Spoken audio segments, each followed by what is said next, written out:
Elle vient du Maroc et s'est installée à Maurice depuis quelques mois. Fatima n'a pas pour autant délaissé sa passion pour la cuisine marocaine. Elle propose des plats de son pays à travers Made by Fatima.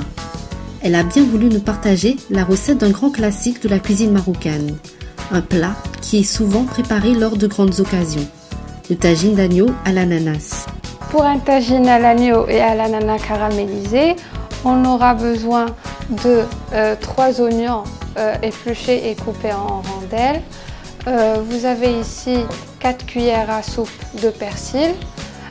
Donc ça c'est un mélange, c'est le must-have du tagine à l'agneau. Donc c'est un ensemble d'ingrédients qui sont principalement importés du Maroc. Donc vous avez le curcuma, la cannelle, le poivre, le sel, la cannelle et puis un autre mélange d'épices que la famille à ma grand-mère qui le fait principalement. Il y a du gingembre frais, il y a l'huile d'olive, il y a miel et du sucre, cannelle, puis l'ananas et l'agneau.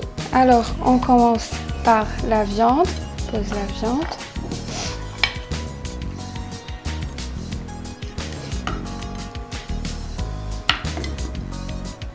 Parmi l'une des particularités de nos plats, donc il faut mélanger les épices avec la main. C'est ce qui fait introduire davantage les épices dans la viande. Donc je mélange tous mes épices et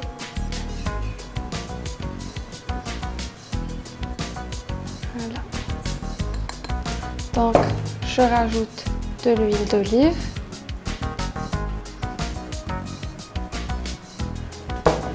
Du gingembre moulu et puis du persil.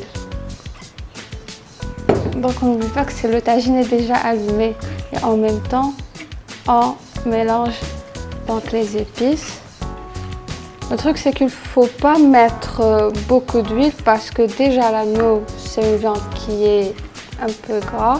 Donc il faut mettre juste le strict minimum. Après avoir mélangé les épices avec la viande, on attend en même temps à ce que le tagine chauffe, puis on recouvre pour on va commencer, comme on dit ici, à roussir la viande avant d'ajouter les oignons pour laisser la viande cuire. Donc pour un tagine à l'agneau, donc c'est comme 2 livres de viande d'agneau, ça prend d'1 heure à 2 heures de cuisson sur un feu doux. Pourquoi un feu doux? Parce que le tagine n'aime pas qu'on cuit déjà à feu vif parce que la viande elle va pas bien absorber les épices. Du coup, en fait, la meilleure manière, c'est de tout mélanger, laisser cuire à feu doux, puis c'est bon, on peut servir. C'est juste que le truc, quand on cuit sur un tagine, une fois on cuit, on sert. Parce que le tagine a cette particularité d'absorber la sauce. Donc même si vous mettez le tagine à cuire et vous avez assez de sauce, vous le laissez par exemple 1 heure et puis vous retournez pour le service, vous ne trouverez plus de sauce. Donc le tagine est accompagné par un pain traditionnel aux herbes. Vous allez remarquer que je travaille beaucoup à la main. C'est l'un des secrets de la cuisine marocaine et comme dit ma grand-mère, c'est tout le secret de la réussite d'un plat marocain, c'est dans les mains. Une fois on roussit la viande et on commence à voir que les épices commencent à être absorbées par la viande, donc on rajoute les oignons.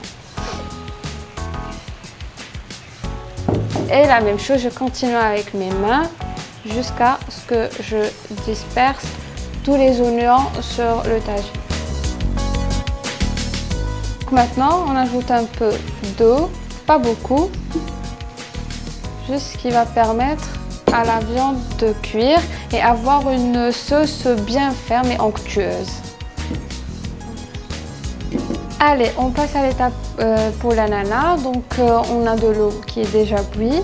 On met de l'ananas déjà coupé en rondelles. On a un mélange à peu près 2 cuillères un mélange de sucre, cannelle et sel.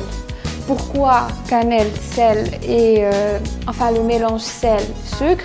Pour avoir cet équilibre de goût salé-sucré même dans l'ananas caramélisé. sans remuer, on laisse comme ça jusqu'à ce que l'ananas commence à absorber l'eau, le sucre, cannelle et sel. Donc, après que la viande a été cuite, là il est temps de rajouter les ananas caramélisés.